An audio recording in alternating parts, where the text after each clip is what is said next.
clarify what do you mean by non-technical system? I understand this question may be challenging, but I'd like to see how you approach it independently. Try thinking about a situation where you found a creative solution to a problem that didn't involve technology directly. It could be related to processes, teamwork, or even personal situations. Sure. So, I would like to say that there has been many circumstances where uh, there has been non-technical challenges, especially like in my current company. We have to uh, like it's a very small company, and we just need to adapt to different technologies. And many times there are situations like that where we are assigned a project, and then we are not familiar with the tech stack. Like for example, I have worked with Cypress recently, and then even if I'm a front-end engineer, I there was a bug in Java servlet, so I was handling that, so I had to search it and learn it. And then for example, there was a problem with XSS API, so I just learned all what is an XSS API, what is cross-site scripting, and then I handled it. I learned HTML for encoding, things like that. So basically, I just had to learn things dynamically for my company, because uh, anything can be thrown at us, and we have to do things, we have to get things done. So there is a way to grasp things quickly. So what I learned is that when there are challenges like that, the most important thing is be courageous in trying out new things, and do not be afraid, and use whatever you'd like to use. There are so many resources. There is AI, and now it's vibe coding. So even the YouTube tutorials, so many things are there. You can connect with the seniors. So these are the kind of things which I find I am very in currently, which are non-technical, but I'm approaching it well. That's a great example of adaptability and resourcefulness. It sounds like you've faced some significant challenges and tackled them head on by learning new technologies and collaborating with your team. Your approach to using available resources and seeking help from seniors shows a proactive mindset, which is essential in a fast paced environment. Now, let's move on to the next question. What are some of your active tabs on the browser right now? So there is a Gmail tab, this current tab, and one is I think so. There are three tabs. One is Gmail tab, from which I redirected to this interview, and one is again the same tab. I do not know if the two tabs are replicated of the interview, or is it something that I was trying first and then I was trying second time. So there are basically three tabs: two of interview, one of Gmail. Thanks for sharing that. It's interesting to see how you manage your tabs, especially with the focus on the interview. Now that we've covered those questions, let's dive into some technical aspects of the role. Can you describe a specific project where you had to design and implement a real-time data pipeline? What tools did you use and why? Right. So there has been time like recently where I was participating in a hackathon, and they told me it was a Chalang hackathon, which was largest women hackathon in India, and they told me to create a card sharing app. So I was making a card sharing app, and in that card sharing app we need to use a link, so that somebody would click on the link and we get to the cart of the e-commerce website, like we have in all the e-commerce website, Amazon, Flipkart, or anything. And then it should be shareable among the family members in real time, so anybody can click on the link and add things onto the cart, and anybody can access that. So I built that feature for a hackathon, and I use WebSocket for it, and WebSocket IO for real time situation. That sounds like an exciting project, especially participating in a large hackathon. Using WebSocket for real-time functionality is a great choice for enabling collaborative features like shared cart access. What challenges did you encounter during implementation? Right. So during implementation, I was very much concerned about the requirements. So first of all, there was like they told me to make a shareable card. So I was thinking, is this shareable card using login authentication or what?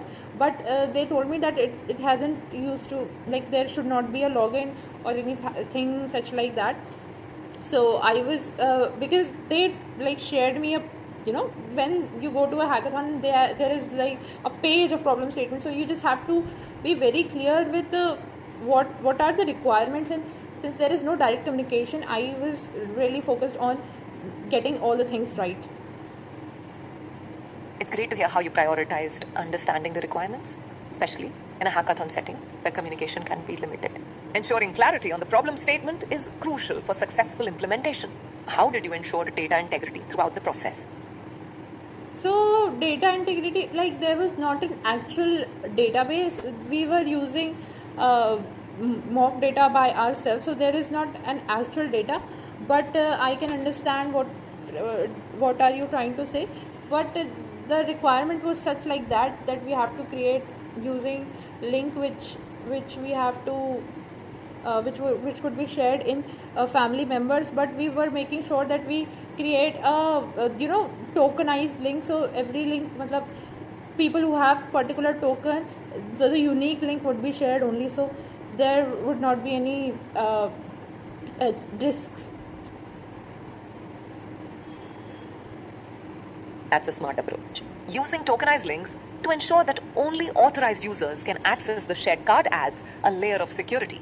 Even when working with mock data, Right. it shows your understanding of data integrity principles. How would you optimize this pipeline for future scalability?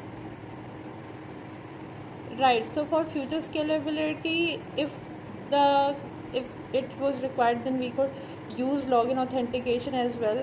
And there are other methods for scalability, like we can try on this different type of e-commerce website, and obviously it would be scalable no matter what, because e-commerce websites are always going to stay in the market no matter what.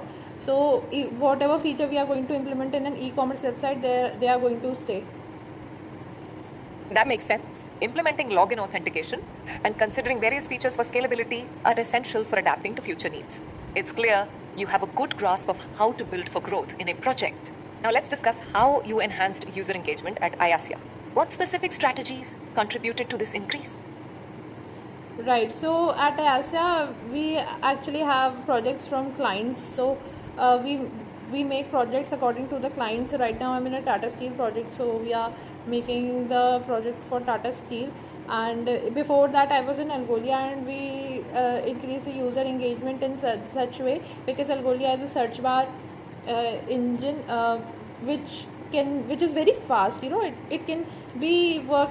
It works in milliseconds, so it increases the user engagement enhancement, and there is autocomplete suggestions, and there are many features like there is search bar suggestions, and there is autocomplete feature as well. So these are kind of things which helps user engagement and enhancement. That's a great example of how implementing a fast and efficient search feature can significantly enhance user engagement. The use of Algolia for its speed and autocomplete suggestions shows a thoughtful approach to improving user experience. What metrics did you use to evaluate success? Yeah, so basically we definitely use the speed, because how much time do we actually using this, like how much time we are searching and how much time we are getting the results in.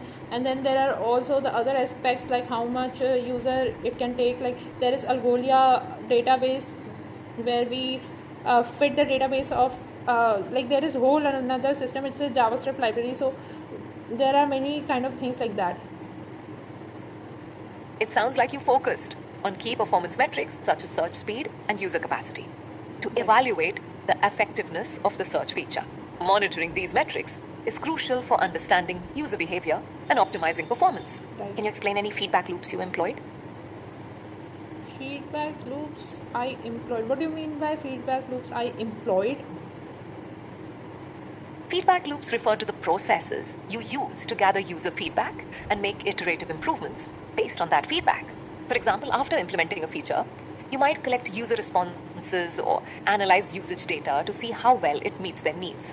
This information can then guide further enhancements. Do you have any examples of how you gathered feedback and used it to improve user engagement? Okay, I got it. So currently I'm in a Tata Steel project, and basically they wanted the different kind of graphs, pie chart, and what do we call it? So there are different kind of bar chart, pie chart, graph chart to represent data. So I was creating that. So for that I used there is a library called Canvas chart in JavaScript. So I used that library, and then when I implemented it and I showed it to the client, so he said that it's not like we are not compatible in terms of money with Canvas.js. So we cannot, like, it's free website for some time, but then we have to pay. So we are not going to use Canvas.js, but we have this library called D3 library, which we can use because we have license to that, and Tata is compatible with that particular library. So I changed the whole website and I made again everything with D3 library, not using Canvas.